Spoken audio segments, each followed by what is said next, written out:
Dave Sobel here from the Business of Tech podcast. Today, talking with Todd Thibodeaux. Todd, thanks for joining me. Great to be here, Dave.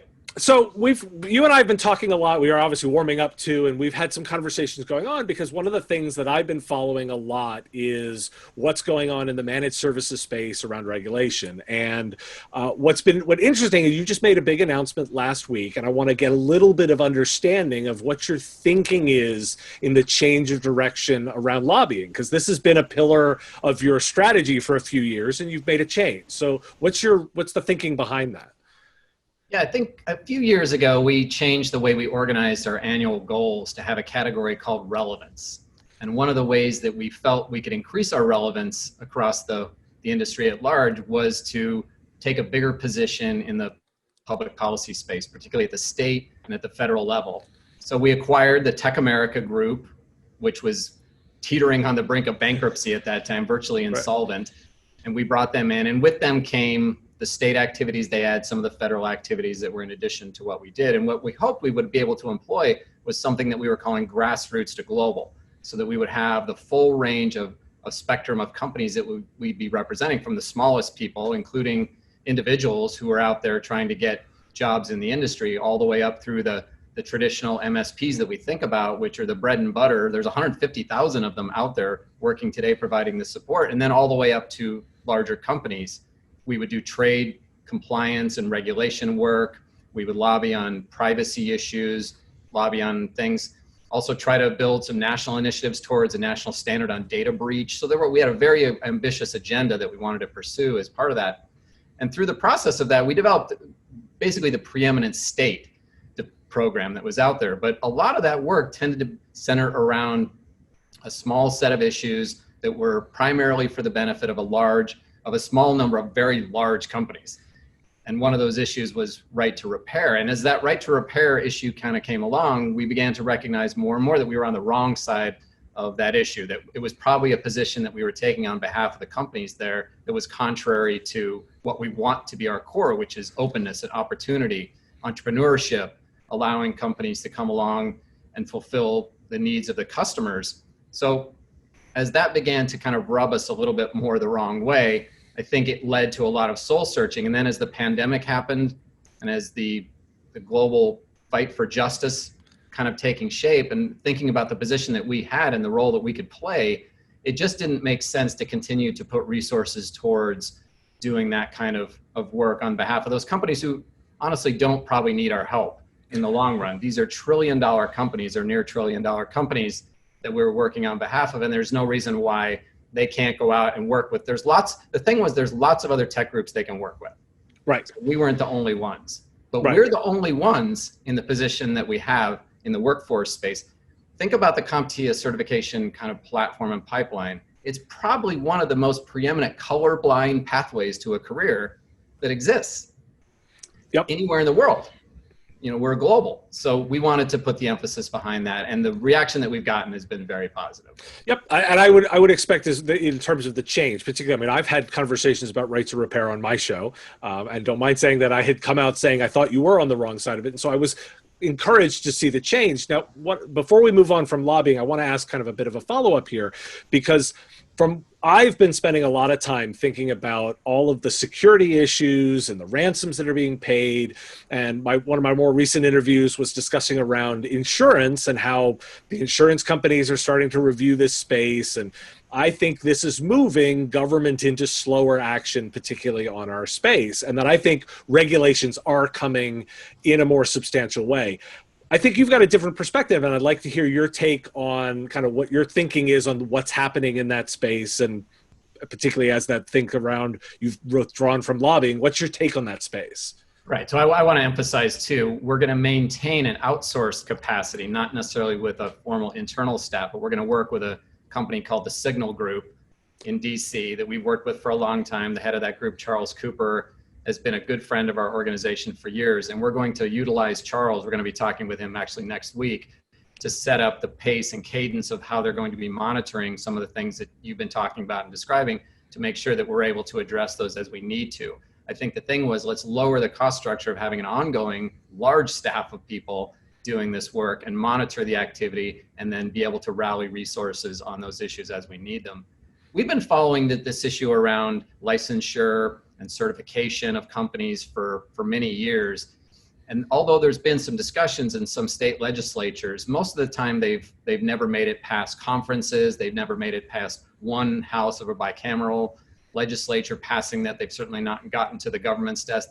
The Californians, who are the leaders in almost all tech policy in the country, have not pursued these kinds of things. Although they led on privacy, that was an issue where they're kind of setting a standard for the U.S. economy.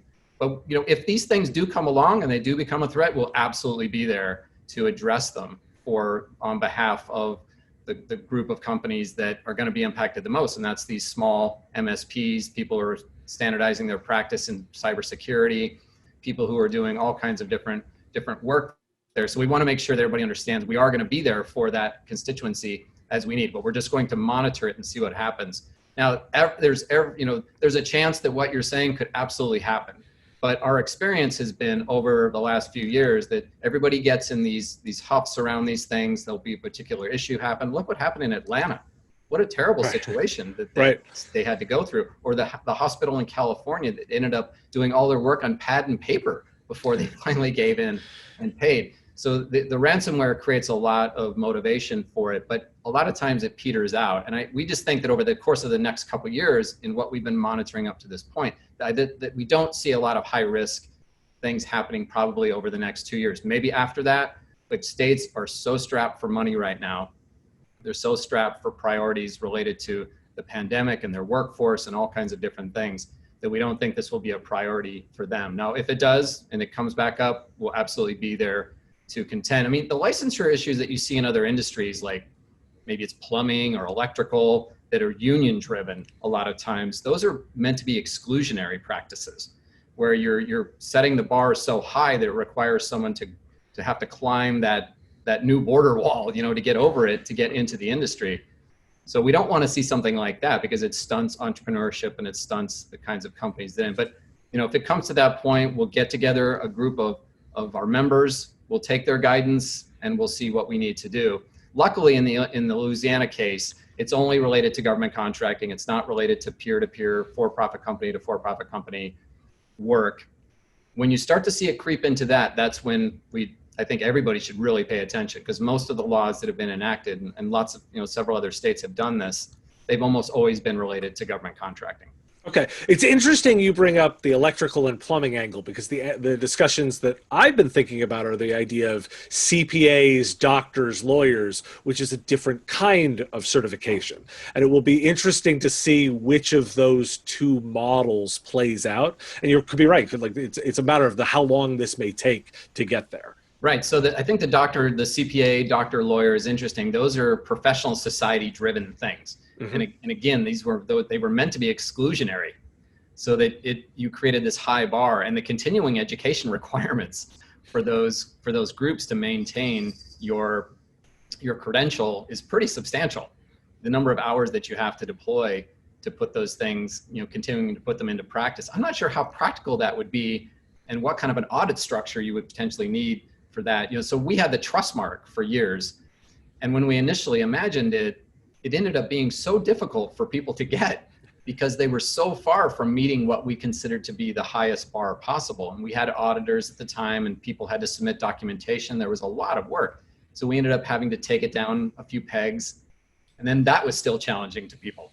And then we took it down a few pegs, and eventually it became a best practice roadmap for the industry, but everybody who did it said they benefited from doing it.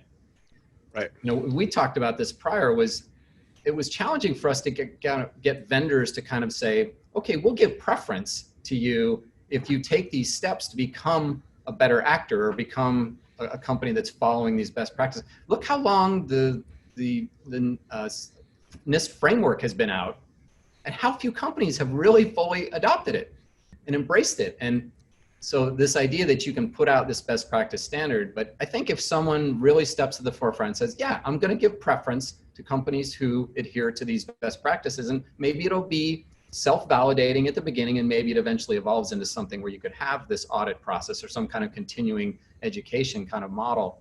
We'd love to see that happen, and I think we're going to continue to try to work towards something like that. We're trying to do it now with our education programs that we have out there. the channel account manager program that we have is the most popular, but it'd be great if there was something where people could follow these best practice roadmaps. The insurance company is a really interesting angle because they've been a part of this process a long time. They can do more to drive the adoption of best practice standards than anybody else. I would agree completely with that. And I think I'll pin this and say this is we've set up some good conversations for your managed services community. So I'm going to use that then to ask you a little bit of a question. Like, let's take the quick step back and talk to me about how you view the constituencies that CompTIA serves. It seems like because you've got a massive portion of the certification business, as well as individual professionals who get certified. You've got your community pieces and the vendors. Like, how do you view who membership is in CompTIA? Yeah, I think that's morphed and changed a bit over time. So the industry is really interesting compared to some others. We have a really steep top of our pyramid. It's really narrow and sharp. But then at the bottom, we have this really wide, fat base where we have there's very few industries where there's 150,000 companies providing similar services out there to other small businesses. But when you get past that, it doesn't take very long before it narrows off into companies that are way less than $1 billion, that are in the very top part of the pyramid. So you think about Oracle, Microsoft, Apple, Cisco, you name it, HP's, the variations of those at the top of the pyramid. But it doesn't take long before you start getting into second tier players. And then beyond that, it probably doesn't number more than 400 companies. Right. But then you have this 150,000 at the bottom of the base. But I think that the group that we're trying to serve, whether it's large, medium, or small, is companies that are looking to the future. And whether you're a really small company, but you want to embrace the future opportunities that relate to some of the new technologies that we laid out, that Nancy Hammervick and I talked about at our ChannelCon speech, that we talked, these 14 key technologies that relate to IoT or relate to cloud or security, future potential energy, renewable energy sources that are going to take a lot of IT to make those things work, the smart cities, you name it, the whole list is there. Companies that want to be engaged in those, but it's still also the companies that are providing the bread and butter services to other companies, providing application platforms, still doing break fix, doing provisioning of equipment and software, doing all these different things, as long as they're looking to be progressive in their thinking, because we don't necessarily want to do and develop programs for companies that are interested in just kind of the status quo. Sure. There's lots of other resources for those companies today. And a lot of those resources that those kinds of companies need are basically running your business kind of things. Right. Sales, training, accounting. So there's lots of places you can get that. So we want to provide resources where we can be the unique source of those. And that's what the communities help to drive in terms of defining what those initiatives should be. What is that, how long can we continue to have the conversation about what the next gen solution provider looks like? Yes. How we can get them over that hump. But you're right. So we have that constituency that we want to see move forward. It doesn't mean they're going to adopt all these technologies. I mean, the industry is great at bringing along the next great thing, but how many of them have really panned out into the next great thing? Right. Remember back when electronic medical records were going to be this massive panacea. Everybody's going to make a fortune doing EMR transitions for doctors. Very little of that happened. Right. Then we had mobility, and mobility never developed really into a sustainable and profitable business practice. Not separately, certainly, yeah. It really wasn't until cyber had been there all along, but then it became more of a specific service that people could provide as things moved into the cloud. And now with remote work, that might turn into a practice. But it's good that we keep churning these new things, but I'm not surprised, and I don't blame the companies for being a deer in the headlights and saying, well, which of these should I do? Because they want to place big bets. Plus, they're busy running their business. Right. So we want to be that resource for those companies. But I think the idea that we're going to focus on large company policy issues, that's off the table. Okay. We're not going to really play in that space anymore because of this workforce constituency as well. So we're delivering 300,000 plus exams a year. We have more than 3 million certified alumni around the world now. We're getting ready to launch an accredited educational academy, hopefully sometime next year, that will allow us to accept 529 Pell Grant and GI Bill money directly. We're winning contracts in states for job retraining programs. A big goal for me would be, can we get 50,000 people, can we play a huge role in getting 50,000 people employed in the industry each year? So can we work to that? And then can we at the same time do everything we can to help elevate any company who wants to get to a new height and a new place? We just want to be the resource for those. But focusing on the bread and butter company in the channel, doing that we can to support the vendors, and how can we support them, helping those companies come along, because everybody's looking for that company who can take the next step, right? Who can increase their volume of purchases by 10-20% a year on a 5-year run.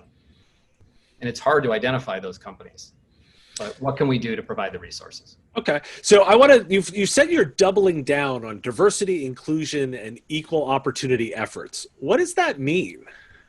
Yeah, I think we have to figure out a little bit what that means. We know that our IT Ready program that we have, which some of your listeners probably know about, but this is a charitable program. It's in a lot of different cities across the country already. But what we do is we take people, and we have to sift through about 800 people to find 25 people who will join a cohort, who will then go through an 8-week program, at the end of which they're virtually guaranteed a job. So they come into the program. Some of these people that come in have never even turned on a computer, but 8 weeks later, they're capably doing tech support for major companies. So we're doing something right in that process. It costs us about $5,000 a student to do those, and we've had a few thousand students come through the program. But doubling down would mean taking that to 300% more cities. Okay. Having it be even more broadly adopted, to get state funding for those kinds of continuous programs, to get municipal funding for those kinds of programs, in addition to the private funding, in addition to the funding that we're hopefully going to be able to provide through the profits from the academy that we do. So that would be one area. Another area would be that we focus those programs on people who don't have all the advantages, to find people who are, because a lot of the people that come out of these programs, not ours, but others, the employers think these are broken people. Oh, okay, this person was out of work for 6 or 9, what happened to them? Oh, I don't want to hire that person. But if they come through a qualified system and they get a chance to meet these people, they hire them. So how can we have, we look for 800 people to find 25 people, but in a few cities, we actually ran out of people. Wow. Because we had to put in a couple cities, we had to put in a remediation program to get people's reading and math levels up to a 10th grade level so they could actually do well in the program. So I think part of it is also developing a better feeder mechanism for IT Ready or other programs like our academy that we do, so that we can take people who aren't even quite ready to go into IT Ready and get them there. I think it's also working on soft skills development, because a lot of these, the minorities that we work with in some of these communities, they just haven't had a broad range of interaction in a lot of different situations. So the soft skills training that they receive through our program is invaluable, because every employer, almost to a person, will tell you they would rather take someone who has really strong soft skills and then train the technical, than take someone who has good technical skills and then hope they can train them the soft skills. Sure. It's really hard. So let's you said, and I love it, hearing about my listener is your constituency, right? The typical small business solution provider. Let's tie that, and I often ask on the podcast, why do we care? Why should a typical solution provider care about this investment? Because it provides a pipeline of talent for them. A lot of small companies, they're the ones that are willing to hire people who are less than perfect, because a lot of times small companies actually have a more nurturing environment to bring people in. When you come into a small company, you get thrown to the lions a lot of times. Right. And you're asked to do a lot of things immediately, which gives you this broad range of experience that you can use there or take on to another place. But I think the idea that we're doing good for the industry, that the tech industry and small companies in particular would be leaders in this space, because a lot of that 50,000 that I talked about, we'd love if all 50,000 of those got employed by our members. That would be that we found talent for them and help that talent pipeline. Because to a person, every company says, well, I can't find skilled talent. But the thing is, they're not even really looking for it. Okay. In a way, they're not looking beyond, well, we posted ads on Indeed or Monster or these job boards, and like, well, is that all you did? Did you talk to your local community college? Did you place ads in places where the typical employee might not see them? They're not looking around creatively. So we want to be able to do that and relieve some of that challenge of finding new staff. for the folks. It's just, and it's also a good use of, like, we just think of the resources that we have to help the industry become more diverse, because study after study after study shows that when your company is more diverse, you're more successful, and you have better profit rates, and you have better rates of innovation, and you have better customer service and experience and support. So whatever we can do to help companies make that transition to become more diverse. And I've made this argument a time and again when I've done TV or radio interviews, that we can't judge the diversity of the industry based on Silicon Valley alone. Right. Because their history is not very good. No, when it's you not. Look at the history of the small company in our industry, in our niche in particular, it's very good. And people have good experience, but can it be better? And can we present them more quality candidates? Absolutely. So it sounds, I said earlier when we were prepping that, you get actually much more animated about this issue than things like talking about the lobbying. Todd, what's exciting you most about what you're working on? I mean, it's really the fact that I just got word today that we had maybe our best August ever in the height of this, that we're doing. I mean, one of the comments that someone posted on Facebook over the weekend was, oh, CompTIA's funding must be drying up, and that's why they're stopping their lobbying activities. And I said, well, okay, to be up 2% year to date in the worst economy of virtually the last 100 years on 90 million from last year, if that's drying up, I'll take it every day.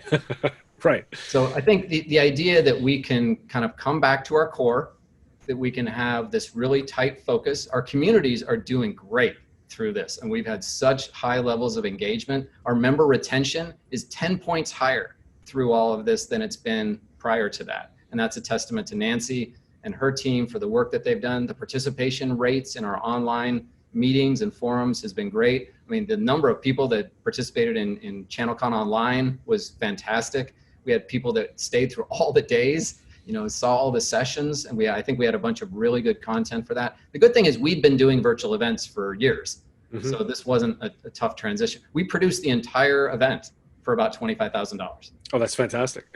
But that only happens because of the volunteers, people who are willing to come to the forefront and do that. So I'm hoping that we can kind of balance this need to help the company that wants to advance and be better, that we can help them move along while we can kind of spearhead the thinking and thought leadership about how some of these new technologies can turn into real, meaningful, profitable products and services for our members. We can pay attention to their needs in the state and federal space by keeping a watchful eye out for danger signs. And then at the same time, we can help individuals who want opportunity to come into the industry to do that. And we want to do that globally too. But I think those are the things that really get us jazzed, and the staff really is very engaged around those issues. So we're taking Charles Eaton, who's the head of the foundation. So he's going to be the person who's going to gather all those stakeholders and figure out a one-year plan for how we want to get out. It's interesting, when we go and speak on things like STEM and education reform, we're saying different things than almost everybody else is saying. We're saying that the overt focus on math and STEM is a mistake, because it disenfranchises so many kids who are told that if you're not good at math, you're never going to be any good, and that you're not going to be able to get a good career unless you're really good at math, which is not true. Right. The idea that you need a 4-year degree to get these jobs, the idea that you can't transition to a new career without having to go back and get another 4-year degree or go take a bunch of courses. So we have a long list of generalized talking points. And I think one of the first emphasis points that we want to make is to get out there and make that message. There was a story I just read yesterday in Inc. magazine lauding Google for doing these career certificates, this new program that they launched. Something, we've been doing that for 20 years. Right. Like we need to get out there and be the person that they're writing those stories about. Now we work with Inc. and they use a lot of stringers, so there's not like a big pool of Inc. writers. But I think we just need to be more in the face of the press and the media around what it is we're actually doing. So if we wanted to make this super concrete to end this, for those members of the community, those typical small business solution providers, if they want to get involved with getting into the skills program or hiring those people, how do they get involved?